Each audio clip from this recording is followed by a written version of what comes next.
Hi everybody, it's Mr. X Stitch. I'm back with another Mr. X Picks, which is where we look at some of the best posts from the past month on my website. So let's crack on.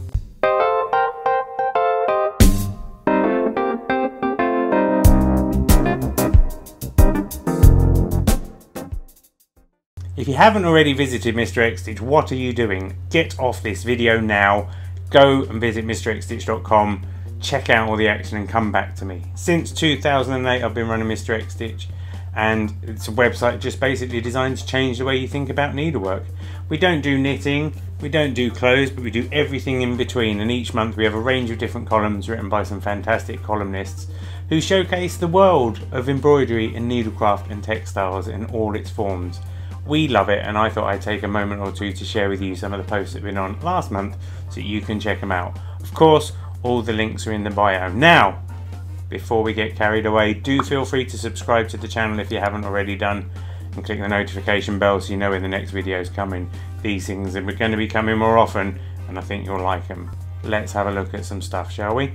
Jess, Loads of Old Bobbin Taylor, is our Etsy explorer, and in her column she features some of the best needlecraft and textile artists that you can find on Etsy. Everyone knows Etsy, yes, brilliant handmade marketplace. Jess rummages around, she finds all kinds of people and they're really groovy, and in her latest post it's no exception. She's found Lucy Ray, who goes by the name of Thrift Design. Now, what Lucy does is she salvages and upcycles materials and makes, well, collages, animals, characters out of them. It's amazing. You look at these things and you're like, it's such a clever idea, it's such a simple idea, and yet she fills these characters, animals, squirrels, dogs, rabbits, you name it, foxes, all of them made with cardboard, pieces of wood, needle, felt, all kinds of stuff. Really beautiful work. You should definitely go and check her out. There'll be a link to the post in the notes, and there'll also be a link to Lucy's website so you can go and spend your money. Go and spend your money with her. Go and buy a thing, you know. It's bound to be a birthday coming up soon, and Thrift Design, you won't regret buying stuff from her, promise. One of my favourite columns is written by Antsy van der Walt, and it's called Textile Encounters. Now what Antsy does is she explores the textile traditions from all places across the world. Now the thing is when I started Mr. X Stitch, it was very much like the stuff that I could see and the stuff that I knew, and it's been really fulfilling to have columns like Antsy's on the site, because it just reminds us that needlecraft is a worldwide pastime, craft tradition. You know, it's part of our culture, and it's part of the culture of so many different countries, and Antsy's column is terrific for that. She's already reported on textiles from about 3 different continents, and she's just launched a new series in which she's going to be focusing on the tribes that are reflected in the new Black Panther movie. So if you haven't seen Black Panther, obviously it's set in the fictional world of Wakanda, but there are all these different tribes within the country.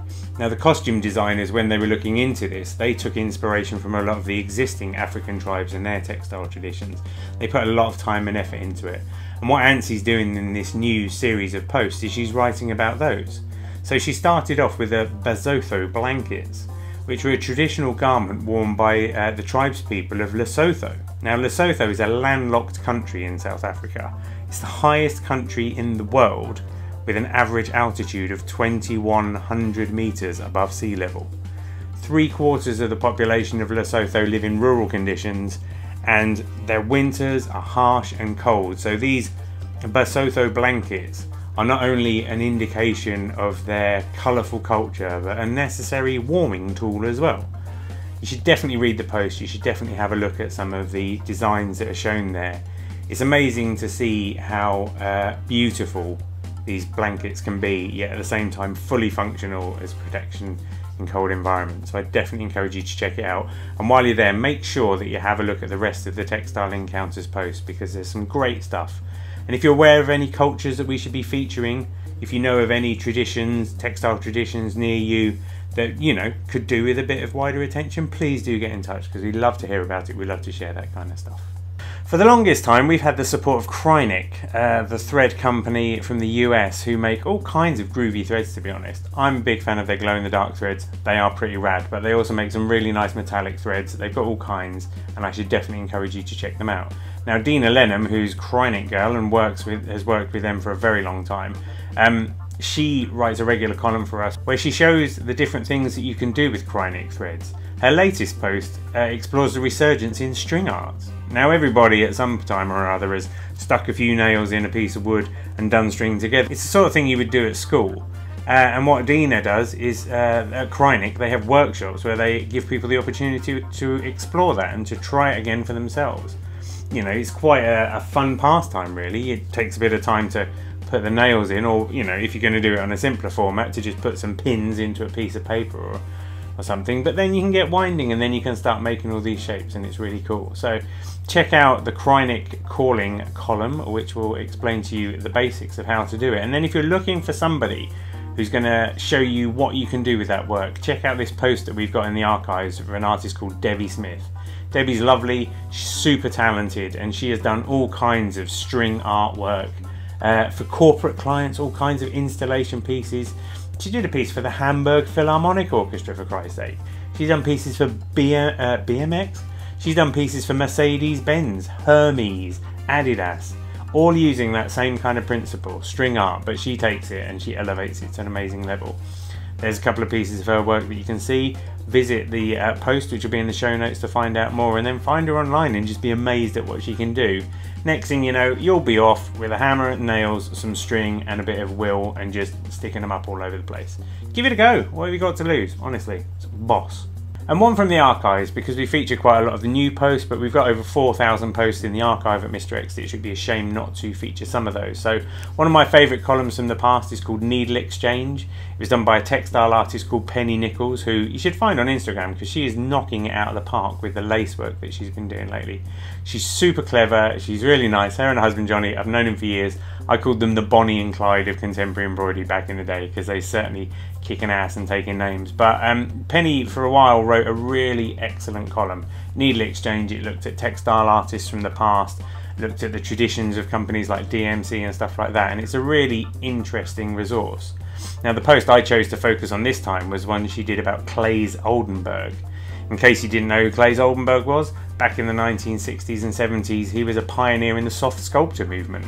Basically what Claes would do is he'd recreate household objects like light switches, hoovers, typewriters, toilets, but in big forms with vinyl and soft materials. You'd have drooping toilets, you'd have light shades that were like absolutely huge, and it would kind of make you reconsider the objects. You know, they'd be big and pliable, and there'd be this kind of visceral quality to them that would be slightly kind of, I don't know, almost erotic.